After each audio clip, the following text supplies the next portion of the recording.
What's going on, everybody? Thank you for tuning in to the very first episode of Nautical Narratives. I am your narrator, the one, the only, Mr. First Class. So, really quickly, just to give you a little bit of background about who I am a 22-year veteran of the United States Navy, retired as of May 2024. Thank goodness. It was an amazing time. I had a lot of ups, a lot of downs. And I just got to the point where I realized, you know what? I need to share these stories. Um, Kind of cathartic, just something to get the things off my chest. And then maybe in the future, my kids will see these videos and they'll be able to see what their daddy was like and see my personality and see all the things that I did when I was in the Navy. They actually weren't really around. Neither one of them were born during the bulk of my military career. My daughter, she was born a little bit uh, into it, like the last 4 years of it, but for the most part, she didn't really get to see like all the traveling, all the So there wasn't years of us being apart and me deploying and all that. But with that being said, I pray that these videos make you laugh, maybe help in some way, especially other veterans. So with that being said, if you like the content, test it out first, obviously. But if you like the content, like, subscribe, share, hit the notification bell so you'll get notified when I drop another video. With that being said, let's get right into this very first story. So if you could tell by the title, uh, this is one of the funnier ones, and just overall one of those moments where you don't even want to be on Earth. This is just one of those moments where you just like crawl into your skin and like So, Pete, it is 2017. I am in Djibouti, right? And I am out there with a particular group of people. They have their own compound. Now, this compound is a brand new compound, brand new buildings, brand new construction. So, something that I learned while I was there is that, unfortunately, part of when you do construction, especially on land that is owned by Djibouti, the Djiboutians, I think that's how you say it, the Djiboutians.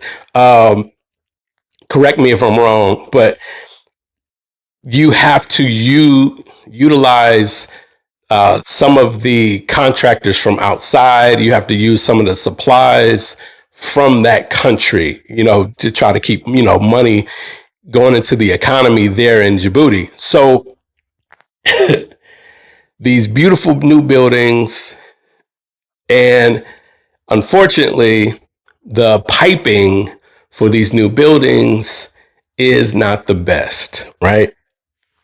So we had 6 stalls. You had, obviously in the men's bathroom, you normally have urinals too, but it was like on the back wall. There was like a back wall. So it's like one wall, there's sinks on that wall, but on the back side of that wall, there are urinals on that wall. And then on the other side, there are showers.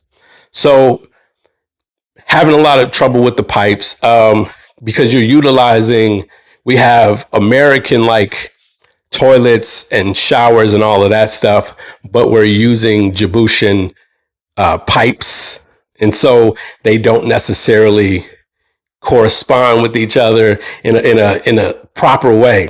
So one of the issues that had occurred that caused them to have to like do this major construction, do this major fix inside the bathroom, was that there was a particular individual that was in the shower and the toilet basically backed up into the shower. So it was coming up through the pipe in the shower. And so because of that, hey, they had to do some major construction. And so you have 6 stalls. Like I said, there's 6 stalls. I'm sitting in the furthest stall, right? I'm sitting in the furthest stall on the end by the wall. And there are 4 stalls on the far end that are basically the ground is just dug up, right? The ground is dug up, and it is, like the pipes are exposed. They don't broke concrete. Like that's what's going on in this situation. They have broke concrete. So what ends up happening is I'm sitting there handling my business, right? I'm sitting on the toilet, I'm handling my business, and I'm doing what I need to do, trying to hurry up and get up out of there. Well, I hear someone come into the stall next to me. And I promise you, for some reason, I don't know where the thought came from or where the idea came from, but the idea came into my head that, oh no, this might be a problem. So I'm like, please, God, I am pleading with the Father. I am pleading with God, like, please do not let this cat next to me flush his toilet. Like I said, I don't know why the thought came to my mind. I don't know why it was such a like emphatic fear. Like it was just incomprehensible fear that just came over me. And I said, please, God, do not let him flush this toilet, because I feel like because of what's going on, there's going to be a problem.